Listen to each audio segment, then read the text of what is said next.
Bonjour à tous et bienvenue dans ce nouveau format d'article audio sur Radio Fogeek, sur les ondes de Radio Fogeek.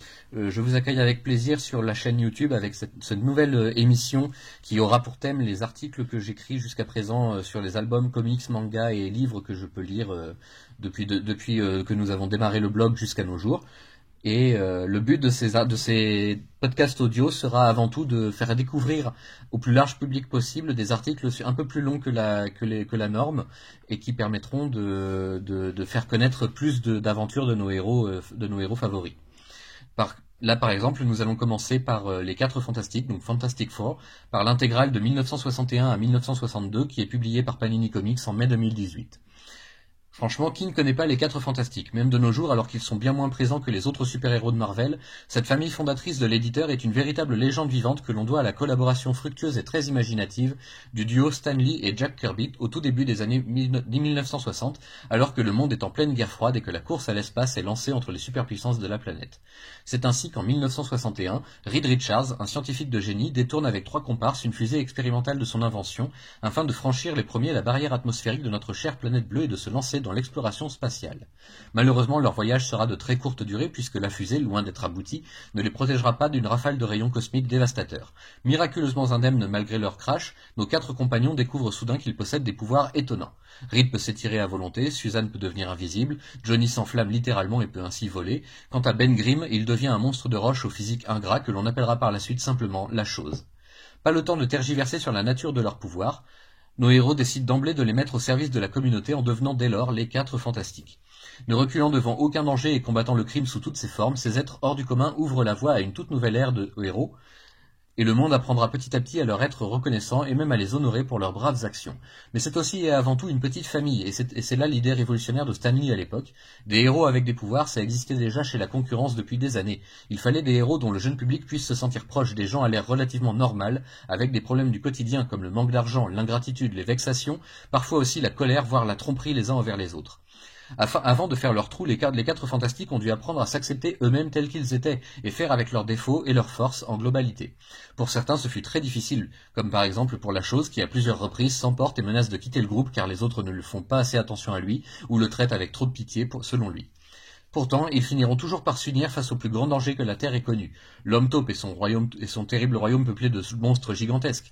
Les impitoyables extraterrestres de l'Empire Skrull venus conquérir la Terre. Namor, le célèbre prince des mers et souverain Atlante qui ne recule devant rien pour s'emparer du cœur de Suzanne au détriment de Reed. Et bien entendu, quand on parle des 4 Fantastiques, il n'est jamais bien loin, celui par qui de nombreuses péripéties voient le jour, le Docteur Fatalis en personne. Si j'insiste sur ce dernier plutôt que sur les autres adversaires du Quatuor comme Miracle Man, ou encore le Maître des Maléfices, qui sont eux aussi présents dans cet album, c'est parce que son histoire, son destin et son existence tout entière sont extrêmement liés à ceux des Fantastiques. Sans le Docteur Fatalis et ses plans toujours plus déments et complexes pour s'emparer du monde ou détruire tout bonnement tout ce qui lui résiste, il n'y aurait peut-être jamais eu un tel succès autour des aventures de nos héros, et ce, dès les premiers numéros de leur toute jeune série. Un bon ennemi, c'est essentiel, et les 4 Fantastiques en obtiennent ainsi un parfait, qui ne les lâchera pas de sitôt, devenant même plus tard une menace pour l'ensemble de l'univers Marvel. Le génie de Stan Lee et de Jack Kirby réside en grande partie dans les dialogues, spécialité de Stan the Man comme on l'appelle alors, et dans ce design si énergique et carré que Kirby, le King, maîtrise à merveille. C'est à l'époque totalement révolutionnaire, à tel point que les créateurs de la série eux-mêmes ne croyaient pas en leur succès premier, avant de constater que leurs numéros s'arrachaient et se vendaient comme des petits pains au sein de la communauté de lecteurs assidus ou novices.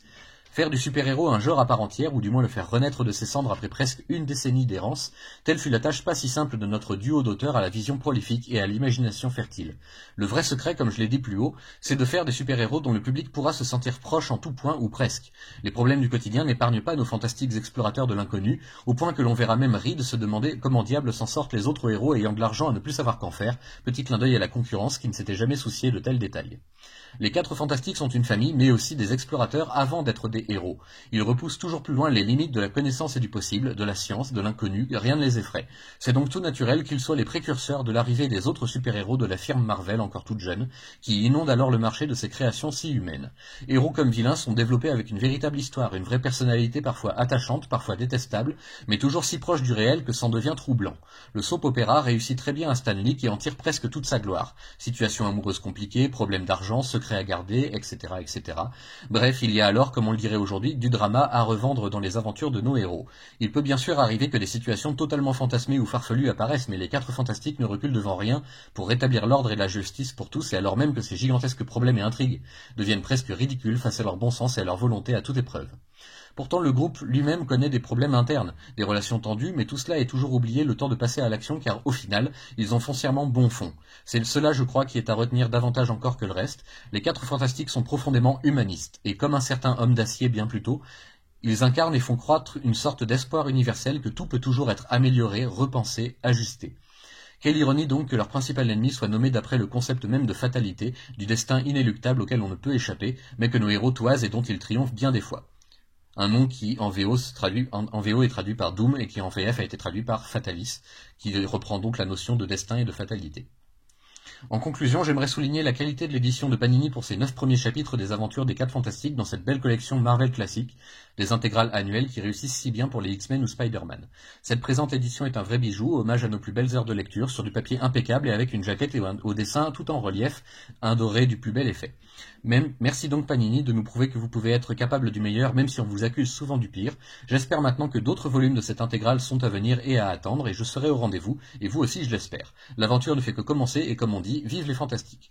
Je précise également que les 4 Fantastiques sont absents des comics récents depuis quelque temps, mais vont réapparaître très bientôt dans les mois à venir chez Panini. Ils sont déjà réapparus en VO chez Marvel et vont de nouveau avoir une série à eux avec de nouvelles aventures que nous vous invitons évidemment à suivre soit en VO soit en VF comme vous voulez, la VF arrivant dans quelques mois maintenant, vous avez pu vous en apercevoir lors du récent Free Comic Book Day.